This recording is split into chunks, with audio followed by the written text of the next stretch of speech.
Here's our breaking news tonight, and there's no other way of putting it. This is the most shocking upset of this political season. CNN projects a progressive political activist has defeated a member of the House Democratic leadership in New York's 14th. Alexandria Ocasio-Cortez, a 28-year-old running her first campaign, beating 10-term incumbent Congressman Joe Crowley.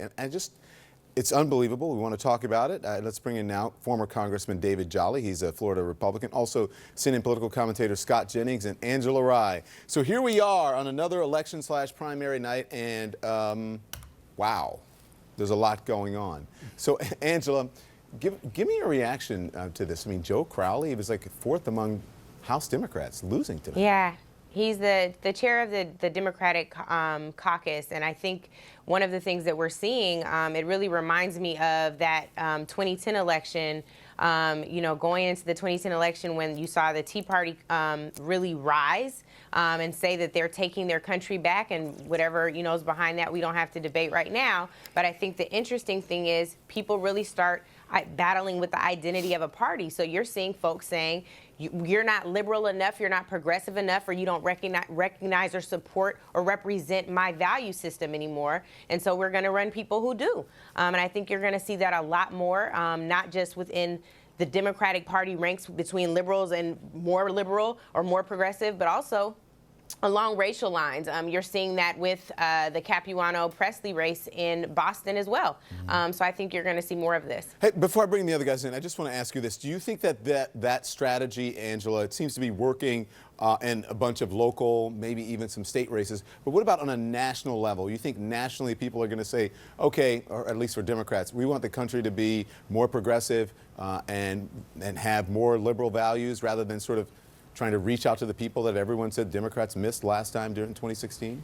Sure. Well, I think this is a race that is in a congressional district, but certainly has national implications. You touched on the fact that Joe Crowley is in congressional leadership, so that has national implications. I also would point to two state races right now that I think folks have watched very closely. The Georgia gubernatorial race with Stacey Abrams, who ran against Stacey Evans, who now will be up against two very, very conservative folks. Their runoff is coming up, who supported Trump.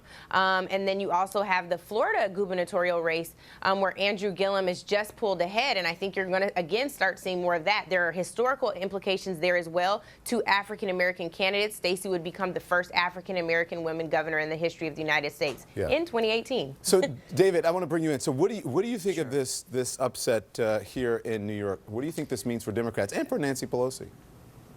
Sure. Look, I think both major parties are having hard family conversations right now. And the reality is in the last 2 years, the Republicans' family conversation has been under the spotlight. And it should have been because of Donald Trump's leadership and his tone and how we have seen the division within the Republican Party. But Democrats are facing a hard choice as well, right? Do you take the progressive wing? Do you take the Elizabeth Warren wing? Do you take the Joe Biden, how do we win the flyover states wing? That is a hard formula for Democrats to work through. And the reality is, immediately after the November elections, that's going to be on full display.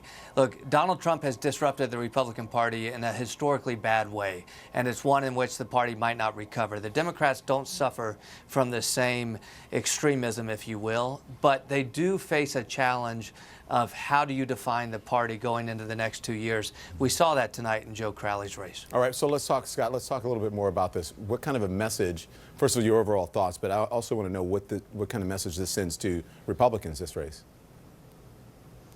Well, in the case of this New York race where Crowley goes down, this might surprise you to hear me say this, but I'd like to let Angela keep talking, because the more liberal these Democrats get that win these primaries, I mean, if this Crowley race is any foreshadowing for the 2020 Democrat primary for president, Donald Trump's going to win 49 states. There is no possible way to nominate people this far left and expect to compete in a national election. You might compete in a congressional district. Come on. Lord have mercy. she is way out of touch.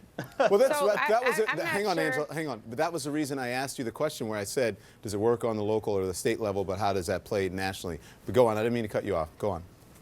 You know, there are a couple of things here. One is I think that David raised some really good points about the identity of the Democratic Party.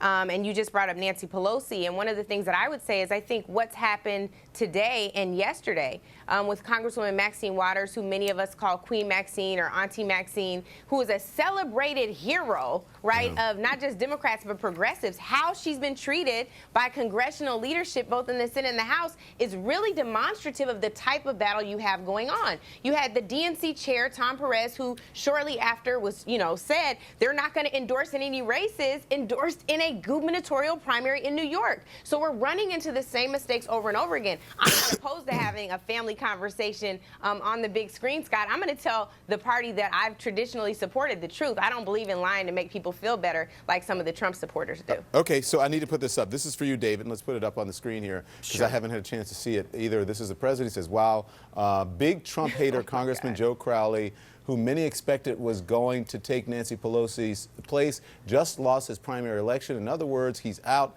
This is a big one that nobody saw happening. Perhaps he should have been nicer and more respectful to his president.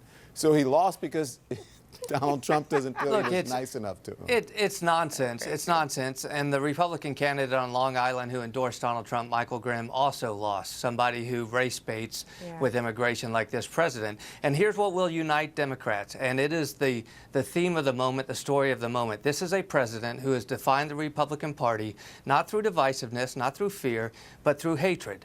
Right? This is a party who you can draw a direct line by the president from the Central Park Five to calling Mexicans rapists and criminals, from saying we're not going to allow Muslims in the country and Haitians have AIDS.